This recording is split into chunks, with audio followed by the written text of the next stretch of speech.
ঢালিউড সিনেমায় তারিন। ঢালিউড সিনেমায় অভিষেক হলো টিভি পর্দার জনপ্রিয় অভিনেত্রী তারিন জাহানের। ২৬ এপ্রিল শুক্রবার পরিচালক মানসী সিনহা নির্মিত এটা আমাদের গল্প নামের সিনেমাটি পশ্চিমবঙ্গের প্রেক্ষাগৃহে মুক্তি পেয়েছে। সম্প্রতি নিজের সিনেমা মুক্তি নিয়ে গণমাধ্যমের মুখোমুখি হয়েছিলেন তারিন। সেখানে কথা হয়েছে এই সিনেমায় যুক্ত হওয়া সহ নানা বিষয়ে।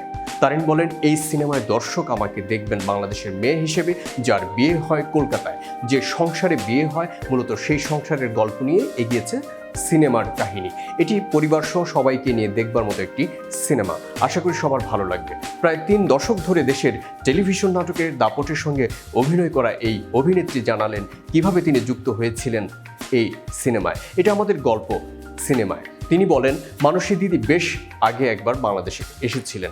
তখনই প্রথম তার সঙ্গে দেখা হয়। তারপর তিনি আমার মোবাইল নম্বর নিয়ে যান এবং পরবর্তীতে সিনেমায় অভিনয়ের প্রস্তাব নিয়ে যোগাযোগ করেন। গল্পটা বলেন, প্রথম শোনাতে গল্প আমার খুব ভালো লেগে যায়। এরপর যুক্ত হই। এই তো এভাবে এই কাজটা করা। এতক্ষণ আমাদের বার্তা বৈঠকের সঙ্গে থাকবার জন্য অসংখ্য ধন্যবাদ। নতুন নতুন তথ্য ও সংবাদ পেতে বার্তা বৈঠকের ইউটিউব চ্যানেল ও ফেসবুক পেজের সঙ্গেই যুক্ত থাকুন।